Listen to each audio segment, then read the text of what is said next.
السلام علیکم یا رسول اللہ۔ الصلاۃ والسلام علیک یا حبیب اللہ، الصلاۃ والسلام علیکم یا حبیب اللہ۔ الصلاۃ والسلام علیک یا نبی اللہ، الصلاۃ والسلام علیکم یا نبی اللہ، صلی اللہ تعالی علیہ صلی وسلم۔ اللہ تعالیٰ علیہ وسلم۔ متفرقات کا بیان یعنی متفرق مسائل کا بیان چل رہا ہے، جس میں 17 مسائل بیان ہو چکے ہیں۔ مسئلہ نمبر 18 سے آج گفتگو ہونی ہے۔ کل آخر میں سماعت کیا تھا کہ موذی جانور کو مار دینا کیا ہے، جائز ہے، اور تاکہ دوسروں کو تکلیف سے بچایا جا سکے۔ مسئلہ نمبر 18 میں اولاد کو وصیت کرنے کا تعلق سے مسئلہ ہے۔ مسئلہ نمبر 18، جس کے پاس مال کی قلت ہے اور اولاد کی کثرت، اسے وصیت نہ کرنا ہی افضل ہے، اور اگر ورثاء اغنیاء ہوں یا مال کی 2/3 بھی ان کے لیے بہت ہوں گی تو تہائی کی وصیت کر جانا بہتر ہے۔ اس میں یہ کہہ رہے ہیں کہ ایک شخص ایسا ہے جس کے پاس مال و دولت کم ہے، مال اور دولت کیا ہے، کم ہے، لیکن بچے زیادہ ہیں، اولاد زیادہ ہیں، تو اب وہ انتقال کرنے والا ہے، اس کی عمر قریب ہے، مرنے کے قریب ہے، تو اب جو وصیت کرنا چاہتا ہے کہ اس کو اتنا ملے، لڑکے کو اتنا دے دینا، فلاں کو اتنا دے دینا، تو اس کے لیے بہتر یہ ہے کہ وصیت نہ کرے، کیونکہ مال کم ہے۔ جب مال کم ہوگا تو آپس میں لڑیں گے، قتل و غارت کریں گے، وہ کہے گا مجھے چاہیے، وہ کہے گا مجھے چاہیے، تو نہ کرنا ہے، وصیت نہ کرنا ہی کیا ہے، افضل ہے، کیونکہ ایک کو دے گا تو دوسرا ناراض ہوگا، ایک کو دے گا تو دوسرا ناراض ہوگا، تو وصیت نہ کرنا افضل ہے۔ اور اگر ورثاء اغنیاء ہوں، جو وارث ہیں وہ خود بھی مالدار ہیں، باپ کے پاس جتنا مال ہے اس سے زیادہ یا اس کے برابر بچوں کے پاس بھی ہے، بچے بھی کیا ہیں، مالدار ہیں، تو وہ بچے وارث ہوں گے، تو اب وہ بھی مالدار ہیں، یا اتنا ان کے پاس پیسہ ہے کہ اگر مال کی 2/3 ان کے لیے ہوں گی تو بھی ان کے لیے کوئی حرج نہیں، مطلب یہ کسی بھی مال کے 3 حصے کیے جائیں، اس میں سے ایک حصے پر وصیت ہو جائے اور 2 حصے بچے تو وہ بچوں کو دے دیا جائے، تو تہائی کی وصیت کر جانا بہتر ہے۔ اگر ایسا ہو تو تہائی کی وصیت کرنا کیا ہے، بہتر۔ تہائی کا مطلب جو مال ہے اس کا تیسرا حصہ کسی کے نام کر دینا کیا ہے، اس کے لیے بہتر، اگر وہ کرنا چاہتا ہے تو۔ اور وصیت تہائی ہی کی ہو سکتی ہے، سارے مال کی وصیت نہیں ہو سکتی۔ مثال کے طور پر کسی کے پاس 90,000 روپیہ ہے تو وہ یہ وصیت نہیں کر کے جا سکتا کہ 90,000 فلاں کو دے دیے جائیں، فلاں کو اتنے دے دیے جائیں، وہ نہیں کر سکتا۔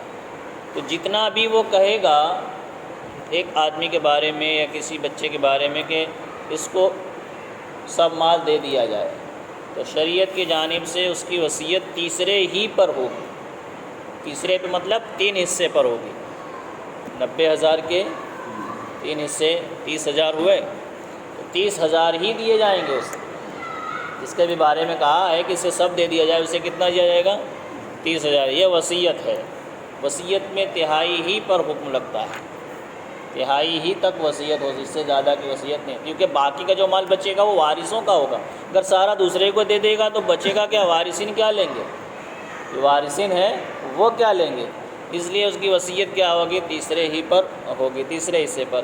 تو اگر مالدار ہیں بچے لوگ اور مال جو کچھ بھی ہے اس کا تہائی حصہ وصیت کر جا گیا تو بہتر ہے، باقی جو 2 حصے بچے اس میں یہ لوگ لے لیں گے اور لڑیں گے جھگڑیں گے نہیں تو کوئی حرج نہیں ہے۔ یہ کہ وراثت کا مسئلہ ہے، وراثت کب ہوتی ہے، مرنے کے بعد، مرنے والا مر گیا تو اس کے بعد جو وارثین ہوتے ہیں، وارث دار جس کو آپ اپنی زبان میں بولتے ہیں، وارث دار جو ہوتے ہیں وہ اس کے مال کو بانٹیں گے، اس کے پراپرٹی کو بانٹیں گے آپس میں۔ تو شریعت کے حساب سے اسے جس کو جتنا ملنا ہے اس کا ذکر قرآن میں موجود ہے۔ بیٹے کو کتنا ملے گا، بیوی کو کتنا ملے گا، بیٹی کو کتنا ملے گا، پوتی کو کتنا ملے گا، کب ملے گا، کب نہیں ملے گا، یہ سب ذکر کیا ہے قرآن میں موجود ہے۔ تو فکس ہے، مرنے کے بعد ہی وہ وراثت تقسیم ہوتی ہے، اس سے پہلے تقسیم نہیں ہوتی، ٹھیک ہے۔ تو اب شریعت کے حساب سے تقسیم ہوگی، لیکن آج کل لوگ شریعت کی کہاں، آپس میں لڑ جھگڑ کے ہی لے لیتے ہیں، اور نہیں ملا تو پھر کورٹ سے لیتے ہیں۔ تو یہ طریقہ کیا ہے، غلط ہے۔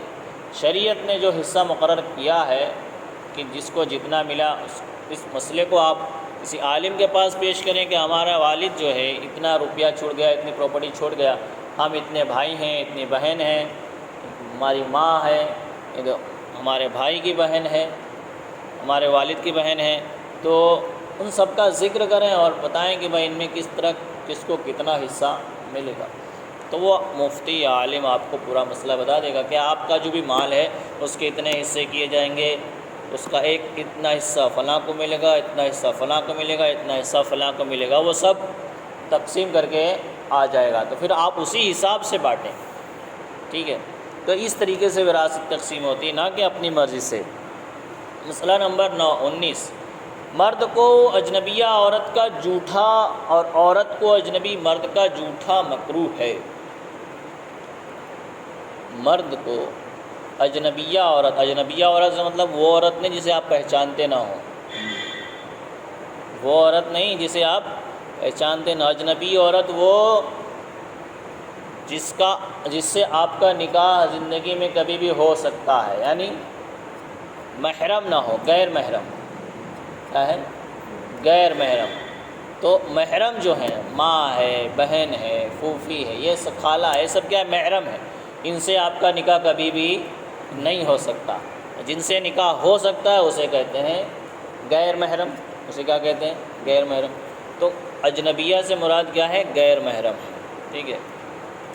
تو مرد کو اجنبی عورت کا جھوٹا اور عورت کو اجنبی مرد کا جھوٹا پینا مکروہ۔ ایک دوسرے کا جھوٹا بچا ہوا جو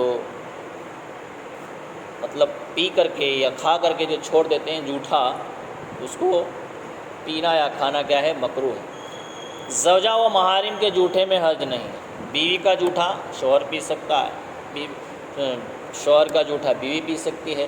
محارم کے جھوٹے میں بھی کوئی حرج نہیں کہ ماں کا جھوٹا بیٹا پیے، بہن کا جھوٹا بھائی پیے، تو اس طریقے سے پی سکتے ہیں۔ پھوپھی کا جھوٹا بھتیجا پیے، تو اس طریقے سے پی سکتے ہیں، اس میں کوئی حرج نہیں ہے۔ کراہت اس صورت میں ہے جبکہ تلذذ کے طور پر ہو، اور اگر تلذذ مقصود نہ ہو۔ یہ مکروہ کب ہے؟ اس وقت جب لذت حاصل کرنے کے لیے، شوق کے لیے اس کو پیا جائے، جھوٹے کو پیا جائے۔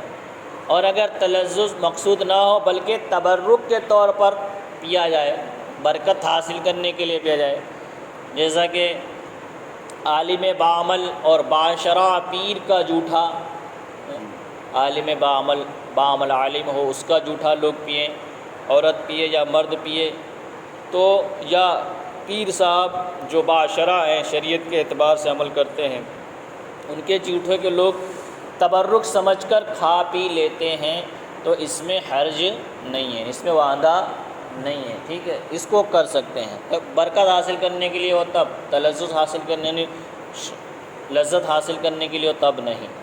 مسئلہ نمبر 20، بیوی نماز نہ پڑھے تو شوہر اس کو مار سکتا ہے۔ بیوی نماز نہ پڑھے تو شوہر اسے مار سکتا ہے اور اسے سیدھے راستے پر لانے کی کوشش کر سکتا ہے۔ اب بیوی جو ہے وہ کیا ٹیڑھی ہوتی ہے، عورت تو کیا ہوتی ہے؟ ٹیڑھی ہوتی ہے۔ ہمارے استاد کہتے ہیں ٹیڑھی ہے مگر تیری ہے، ٹیڑھی ہے مگر تیری ہے۔ تو اس کو سیدھی کرنے جائے گا تو ٹوٹ جائے گا، کیونکہ وہ بائیں پسلی سے ٹیڑھی ہڈی سے بنائی گئی ہے، اس کو آپ سیدھی کرنے جاؤ گے تو وہ ٹوٹ جائے گا۔ تو کوشش کرنی چاہیے اسے سدھارنے کی، ایسا نہیں کہ وہ بالکل سدھر ہی جائے گا، ایسا نہیں، کیونکہ عورت کے اندر ایک خاصیت ہوگی، اگر اس کی 50 خاصیتیں بری ہیں تو ایک خاصیت اچھی ہوگی، ایک خاصیت کیا ہوگی؟ اچھی ہوگی۔ بہت ساری غلط باتیں ہیں تو اس کے اندر ایک اچھی بات بھی ہوگی۔ تو اس لیے قرآن میں بھی فرمایا گیا عسیٰ ان تکرہوا شیئا فہو خیر لکم وعسیٰ ان تحبوا شیئا فہو شر لکم۔ بہت مرتبہ ایسا ہوتا ہے کہ آپ جسے ناپسند کرتے ہیں وہ تمہارے لیے اچھا ہوتا ہے، اور بہت مرتبہ ایسا ہوتا ہے کہ جسے تم پسند کرتے ہو تمہارے لیے برا ہوتا ہے۔ اب اس میں تفسیر میں اس میں ذکر کیا؟ بیوی کا ذکر فرمایا، بعض تفسیر میں بیوی کا ذکر فرمایا کہ بہت سی ایسی بیویاں ہوتی جسے تم پسند نہیں کرتے لیکن ان سے پیدا ہونے والی اولاد اچھی ہوتی ہے، ان سے پیدا ہونے والی اولاد اچھی ہوتی ہے، اور بہت سی بیویاں ایسی ہوتی جسے تم پسند کرتے ہو لیکن پیدا ہونے والی اولاد نافرمان ہوتی ہے۔ تو جسے تم پسند کرتے تھے وہ تمہارے لیے ناپسند کا سبب بنا، اور جسے تم ناپسند کرتے تھے وہ تمہارے لیے محبت کا سبب بنا۔ تو یہ ایسا ہوتا ہے۔ تو بہرحال عورت کو سدھارنے کے لیے اس کو نماز پڑھائی جائے اور اسے دینی تعلیم کی طرف راغب کیا جائے۔ اب ایسا بھی نہیں کہ نماز نہ پڑھے تو اس کو چل نکل تو تیرے گھر جا، میں اپنے راستے تو اپنے راستے، اس طرح نہیں، بلکہ سدھارنے کی کوشش کی جائے۔ اسی طرح ترک زینت پہ بھی مار سکتا ہے۔ بیوی گندی کچیلی رہتی ہے، بال پرا گندا، چہرے پہ دھول، شوہر کو بالکل اچھا نہیں لگتا ہے، اس طرح رہتی ہے تو بھی وہ مار سکتا ہے۔ اسے حق ہے شوہر کا کہ وہ سج سنور کر کے وہ اس شوہر کے سامنے آئے تاکہ شوہر کی نگاہ کسی اور پر نہ جائے۔ بیوی جب سج سوج کر رہے گی تو اس کا سجنا سورنا کس کے لیے؟ دوسروں کے لیے نہیں، اور شوہر ہی کے لیے جائز ہے۔ ایسا نہیں کہ شادی بیاہ کے موقع پہ جو آج کل لڑکیاں سج سور کے نکل جاتی ہیں اور لوگوں کی نگاہیں ان کے اوپر پڑتی ہیں، تو یہ نہیں ہے۔ ان کا سجنا سورنا کس کے لیے ہونا چاہیے؟ شوہر کے لیے ہونا چاہیے، شوہر ہی کے لیے سج سور سکتی ہیں۔ اگر نہ سجے سورے تو مار بھی سکتا ہے شوہر، اور گھر سے باہر نکل جانے پر بھی مار سکتا ہے۔ اگر بیوی بغیر اجازت شوہر کے نکل جائے گھر سے باہر تو پھر وہ اس پر بھی اس کو سزا دے سکتا ہے، لیکن حد سے زیادہ سزا نہ دے۔ اتنی سزا دے سدھارنے کے لیے جسے دی جاتی ہے، غصہ اتارنے کے لیے نہیں، سدھارنے کے لیے جو سزا دی جاتی ہے وہ سزا دے۔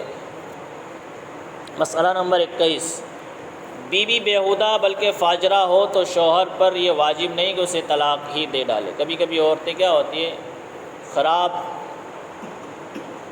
طریقے کی ہوتی ہیں، مطلب وہ ان کے اندر بے حیائی ہوتی ہے، کہیں پردہ نہیں کرتی ہیں، بیہودہ ہو جاتی ہیں، منہ پھٹ ہو جاتی ہیں، شوہر کے سامنے ہو جاتی ہیں، تو ایسی بھی عورتیں ہوتی۔ تو اب ایسی اگر عورت ہے تو شوہر کے اوپر یہ ضروری نہیں ہے کہ اسے طلاق دے، بلکہ اسے بھی نبھائے گا تو اللہ اس کی برکت عطا فرمائے گا۔ حضرت امام شافعی کی بیوی بہت خطرناک تھی، بہت خطرناک، یعنی وہ بیہودہ، جیسے کہ شوہر کے سامنے بولنا، غلط الفاظ استعمال کرنا، تو لیکن ان کا مقام بہت بلند تھا۔ کسی نے سن لیا کہ آپ کی بیوی تو اس طرح ہے، تو آپ کسی نے کہا کہ طلاق دے دو، آپ نے فرمایا کہ تم جو میری شان و شوکت دیکھ رہے ہو کہ اللہ نے مجھے اس کے ظلم پر صبر کرنے کی وجہ سے عطا فرمائی، تو میں اگر اس کے چھوڑ دوں گا تو یہ میری شان و شوکت کہاں سے آئے؟ تو میں نے صبر کیا ہے تو اللہ نے مجھے صبر کا بدلہ عطا فرمایا ہے۔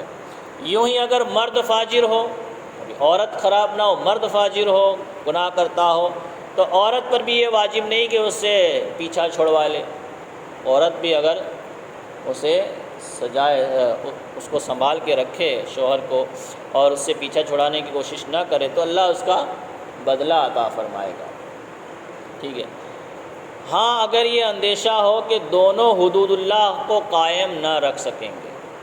اب چھلا اسٹیپ یہ کہ اب میاں بیوی میں بنتی ہی نہیں ہے اور وہ دونوں بنانا بھی نہیں چاہتے، بس چھوٹے ہی ہو جانا ہے، الگ ہی ہو جانا، شوہر بھی کہتا ہے، بیوی کہتی ہے کہ نہیں اب رہنا ہی نہیں ہے، پھر بھی قرآن کہتا ہے کہ بھائی آپس میں ابھی بھی صلح کر لو، سمادھان کر لو، کہ بھائی ایک آدمی ادھر سے ایک آدمی ادھر سے، دونوں مل کر بات چیت کر کے سدھارنے کی کوشش کریں، اور پھر بھی نہ سدھریں، اب یہ ڈر ہو کہ حدود اللہ قائم نہیں کر سکیں گے، اللہ کے حکم کو آپ اس کے اوپر عمل نہیں کر سکیں گے، تو اب چھلا اسٹیپ یہ ہے کہ حکم شرع کی پابندی نہیں کریں گے تو جدائی میں حرج نہیں۔ اب وہ شریعت کی مطلب پاسداری نہیں کر پائیں گے، شریعت کے اوپر عمل نہیں کر پائیں گے، آپس میں جھگڑا اس طرح کرتے ہیں کہ حد سے زیادہ تجاوز کر جاتے، اب دونوں کو چھٹا ہونا ہی ہے تو اچھے طریقے سے چھٹے ہو سکتے ہیں، لیکن 3 طلاق نہ دی جائے، 1 طلاق سے بھی چھوٹے ہو سکتے ہیں۔ لیکن لوگوں کو کیا ہے کہ مسئلہ معلوم نہیں ہے تو سمجھتے ہیں جب تک 3 نہیں دیں گے طلاق ہی نہیں ہوگی، 3 نہیں دیں گے تب تک طلاق نہیں ہوگی، جب 3 دے دیا تو پھر اب پت گیا معاملہ۔ بندوق میں 3 ہی گولی ہے، ویسے آپ نے اڑا دیا تھا، بچا کیا اس کا؟ اب مریض یا دشمن جب 1 گولی سے مر جاتا ہے تو اسے 3 گولی مارنے کی کیا ضرورت ہے؟ اگر 1 گولی مارو گے تو 2 تو بچے گی آپ کے پاس، 2 دوبارہ پہ کام آئے گی۔ تو یہ 1 طلاق کا یہ فائدہ ہے، کیونکہ طلاق دینے کے بعد مرد کو افسوس ہوتا ہے۔ کیا ہوتا ہے؟ افسوس۔ طلاق دے دیا تو اب بالکل جدا ہو گئے، تو اب اسے افسوس ہوتا ہے کہ یار وہی اچھی تھی، وہی اچھی تھی۔ تو اب اگر 1 طلاق دیا ہے تو ابھی وہ مدت پوری نہیں بھی ہوئی، 3 مہینے کی جو 3 حیض کی جو مدت ہے وہ اگر پوری نہیں ہے تو بغیر نکاح کے بھی وہ واپس آ سکتی ہے۔ ابھی 1 طلاق دی ہے تو ابھی بغیر نکاح کے بھی واپس آ سکتی ہے، افسوس ہوا تمہیں، تم نے واپس کر لیا تو واپس ہو جائے گی۔ 2 طلاق دی، کسی نے 1 طلاق نہیں دی، 2 طلاق دی تو 2 طلاق میں جدا ہو جائے گی، 2 طلاق میں جدا ہو جائے گی، لیکن اب اسے نکاح سے بھی لا سکتے ہو، ٹھیک ہے۔ اس طریقے کا فائدہ ہے۔ 1 طلاق میں کیا ہوتا ہے، 2 طلاق میں 3 طلاق، ایک مکمل بحث ہے اس کے اوپر، اس کو سمجھنا چاہیے لوگوں کو کہ کام 1 طلاق سے ہو جاتا ہے۔ تو بھائی 1 طلاق آپ نے دے دی اور آپ کو افسوس نہیں بھی ہوا اور پھر اس کے 3 حیض گزر گئے تو اس نکاح سے نکل گئی، نکاح سے نکل کے پھر وہ بھی الگ تم بھی الگ، لیکن اب تمہیں افسوس ہو رہا ہے کہ اب تو لانا چاہیے اسی کو، بہت تکلیف ہو رہی، جیسی بھی تھی لیکن گھر کا کام تو سنبھالتی تھی، بچوں کو تو سنبھالتی تھی، تو اب آپ نے سوچا کہ چلو لے آئیں، لیکن پھر یہ مسئلہ آیا کہ وہ جو مدت تھی وہ مدت تو ختم ہو گئی، بغیر نکاح کے جو لانے کی مدت تھی، جو وقت تھا وہ وقت بھی ختم ہو گیا۔ تو اب شریعت بھی کبھی بھی تمہیں یہ چانس دیتی ہے کہ بھلے وہ مدت ختم ہو گئی بغیر نکاح کے، لیکن اب نکاح سے لا سکتے ہو اسے واپس، اور نکاح سے لاؤ گے تو ابھی 2 طلاق کے تم مالک رہو گے، 2 طلاق جو آپ نے چھوڑ رکھی ہے اس کے مالک رہو گے، پھر کبھی معاملہ بگڑے تو اس کا استعمال کرنا۔ تو یہ اس کا فائدہ ہے۔ تو بیوی خراب ہو تو شوہر کے اوپر ضروری نہیں کہ اسے چھوڑ دے، شوہر خراب ہو تو بیوی کے اوپر یہ ضروری نہیں کہ اسے چھوڑ دے، لیکن اگر دونوں میں نہ بن سکتی ہو اور اللہ کے قانون کے اوپر عمل نہ کر سکتے ہوں اور دونوں جدائی کے چاہتے ہوں تو جدا ہو سکتے ہیں۔ مسئلہ نمبر 22، حاجت کے موقع پر قرض لینے میں حرج نہیں جبکہ ادا کرنے کا ارادہ ہو۔ آپ کو کسی چیز کی ضرورت ہوئی، آپ نے کسی سے قرض مانگا، قرض حسنہ کیا ہوتا ہے؟ جس میں آپ کو زیادہ کچھ دینا نہ ہو، جتنا آپ نے لیا ہے اتنا ہی واپس کر دے، اسے قرض کہتے ہیں۔ ابھی جو سود کے اوپر قرض لیتے ہیں وہ نہیں کہ 10,000 لیا تو 2 سال کے بعد آپ کو 15,000 دینے پڑیں گے، اسے سود کہتے ہیں، اسے قرض نہیں کہتے۔ تو اس طریقے کا لینا جائز نہیں ہے۔ تو یہ قرض کی آپ کو ضرورت پڑی، آپ کو کسی نے دیا تو آپ اس کو دینے کا ارادہ رکھتے ہیں تو لے سکتے ہیں، اور اگر یہ ارادہ ہو کہ ادا نہیں کریں گے تو آپ نے جو لیا ہے وہ حرام کھاتے ہو۔ تو کیا ہے، اگر کسی نے اس نیت سے لیا کہ میں فلاں سے 10,000 روپے لے لوں لیکن دینے کا ارادہ نہیں ہے، دوں گا نہیں، سب ہضم کر جاؤں گا، آپ نے جو لیا ہے اور اسے جو کھا رہے ہیں یہ حرام کھاتے ہیں، ٹھیک ہے، کیونکہ جو آپ نے لیا ہے اس میں نیت آپ کی صاف ہونی چاہیے کہ دینا ہے۔ آج کل ایسا ہی لوگ کرتے ہیں، لے لیتے ہیں دیتے نہیں ہیں، لے لیتے ہیں اور دیتے نہیں ہیں، تو یہ ایک گناہ بھی ہوتا ہے اور اللہ کے عذاب کے حقدار بھی ہوتے ہیں۔ اور اگر بغیر ادا کیے مر گیا اور نیت یہ تھی کہ ادا کرے گا، کسی نے قرض لیا اور نیت کیا تھی کہ ادا کر دوں گا، ایک بھی روپیہ اس میں سے میں کم کروں گا نہیں، جتنا بھی لیا ہے اتنا دے دوں گا۔ لیکن خدا کا ایسا کرنا ہوا کہ اس نے ادا نہیں کر پایا تھا اور اسی درمیان اس کا انتقال ہو گیا، جس نے لیا تھا اس کا انتقال ہو گیا۔ تو امید ہے کہ آخرت میں اس سے مواخذہ نہ ہوگا، امید ہے، اللہ کی رحمت سے یہ امید ہے کہ آخرت میں اس سے پکڑ نہیں ہوگی۔ پکڑ نہیں ہوگی مطلب یہ کہ وہ اس عذاب کا حقدار نہیں ہوگا۔ اللہ کی رحمت سے یہ امید ہے کہ اسے معاف کر دے گا، کیونکہ اللہ کی ذات کے اوپر اسے بھروسہ تھا، اس کے اوپر ایمان تھا، اس وجہ سے اس نے نیت صاف رکھی تھی کہ دینا ہے، لیکن دے نہیں پایا اور انتقال کر گیا۔ تو اگر ایسا ہو تو پہلی بات تو یہ ہے کہ قیامت میں اس سے مواخذہ نہیں ہوگا، لیکن جس نے دیا تھا اگر وہ معاف کر دے تو اسے بھی ثواب ملے گا۔ اگر اس نے معاف نہیں کیا اور وہ چاہتا ہے کہ نہیں مجھے تو لینا ہی ہے، تو قیامت کے دن اللہ تبارک و تعالیٰ اس کی جانب سے ایسا سبب پیدا فرمائے گا کہ اس کے بدلے میں اسے کچھ عطا فرما دے، ٹھیک ہے۔ تو اس طریقے سے مواخذہ نہیں ہوگا، امید اللہ کی رحمت سے۔ کس کے لیے؟ جو ارادہ رکھتا ہو کہ دے دیں گے، اور جو نہیں دیں گے کا ارادہ رکھتے ہو تو لے کر بھی عذاب کا حقدار ہوگا۔ مسئلہ نمبر 23، جس کا حق اس کے ذمہ تھا وہ غائب ہو گیا، پتہ نہیں کہ وہ کہاں ہے، نہ یہ معلوم ہے کہ زندہ ہے یا مر گیا ہے، تو اس پر یہ واجب نہیں کہ شہروں اسے تلاش کرتا پھرے۔ جس کا حق اس کے ذمہ تھا، ایک شخص کو آپ نے کچھ دیا تھا، اب وہ شخص کیا ہو گیا؟ غائب ہو گیا۔ غائب ہو گئے یا کبھی دیکھنے میں بھی نہیں آتا اور پتہ بھی نہیں کہ کہاں رہتا تھا، کیا ہے، کس شہر میں رہتا ہے، زندہ بھی ہے یا مر گیا ہے، کچھ پتہ نہیں۔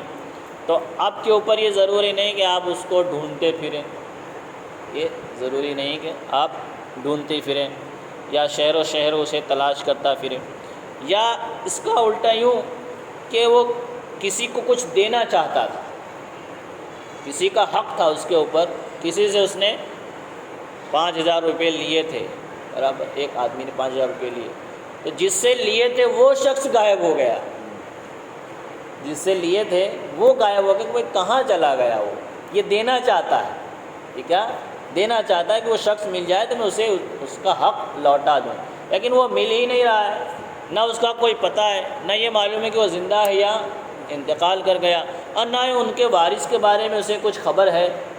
تو اب اس کے اوپر یہ ضروری نہیں کہ اب اسے ڈھونڈتا پھرے سب جگہ، ہاں اسے موقع ملے تو تلاش کرنے کی کوشش کرے کہ بھائی وہ ایسا شخص مل جائے تو میں اسے دے دوں، لیکن کوئی پتہ ہی نہیں ہے تو اسے اس کے اوپر یہ واجب نہیں کہ شہروں سے تلاش کرتا پھریں، یہ ضروری نہیں ہے۔ مسئلہ نمبر 24، جس کا دین تھا وہ مر گیا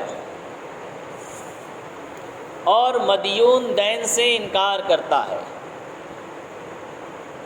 ورثہ اس سے وصول نہ کر سکے تو اس کا ثواب دائن کو ملے گا، اس کے ورثہ کو نہیں، اور اگر مدیون نے اس کے ورثہ کو دین ادا کر دیا تو بری ہو گیا۔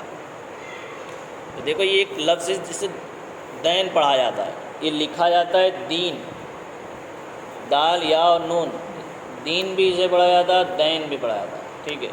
تو یہاں پہ جو ہے یہ دین نہیں دین لکھا ہوا ہے، دین زبر کے ساتھ۔ دین کا مطلب ہوتا ہے قرض، دین کا مطلب کیا ہوتا ہے؟ قرض ہوتا ہے، اور دین کا مطلب دین، مذہب۔ تو جس کا دین تھا وہ مر گیا، کسی نے قرض دیا تھا وہ شخص انتقال کر گیا، اور مدیون یعنی جسے دیا تھا وہ انکار کرتا ہے، قرض کا انکار کرتا ہے کہ میں نے نہیں لیا، اور ورثہ اس سے وصول بھی نہیں کر سکے، وارثین جو ہیں اس سے وصول نہیں، ان کو معلوم نہیں تھا کہ میرے والد کا ہے، میرے بھائی کا، اس کے اوپر اس سے لینے کا تھا، وہ نہیں دیا ہے، تو وصول بھی نہ کر سکے۔ تو کہتے ہیں اس کا ثواب، جو قرض انکار کر رہا ہے تو اس کا ثواب دائن کو ملے گا، دائن کو مطلب جس نے قرض دیا تھا اور انتقال کر گیا، اس کا ثواب اسے ملے گا، کسے؟ مرنے والے کو ثواب ملے گا۔ کب؟ جب وصول نہ کر سکے وارثین، تب۔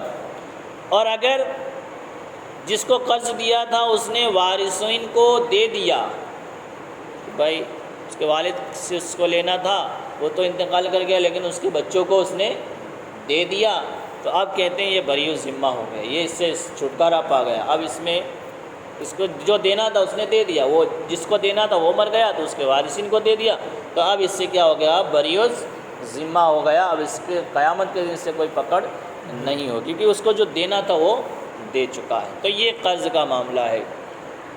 تو اس طریقے سے چاہیے کہ جسے آپ کو قرض دینا ہے اس کا انتقال ہو گیا ہے تو آپ ان کے وارثین کو دے دیں، ان کے وارثین کو دے دیں۔ اگر آپ نے نہیں دیا یا وہ لوگ وصول نہ کر سکے تو اس کا ثواب جو ہے مرنے والے کو ملتا رہے گا۔ آپ کے پیسے کسی کے اوپر ہیں اور آپ مانگتے ہیں وہ دیتا نہیں ہے، تو آپ کو اس کا ثواب ملے گا، لیکن یہ کہ آپ اسی صدقے کی نیت کر لیں، آپ ٹائم بڑھاتے رہیے، آپ کو ثواب ملتا رہے گا۔ آپ کے کسی سے لینے ہیں پیسے اور دیتا نہیں ہے، لیکن آپ نے کیا ارادہ رکھا کہ جب بھی دے گا تب لیں گے، تو اس نیت سے کیا ہوگا؟ آپ کو روزانہ اتنے پیسے صدقہ کرنے کا ثواب ملتا رہے گا۔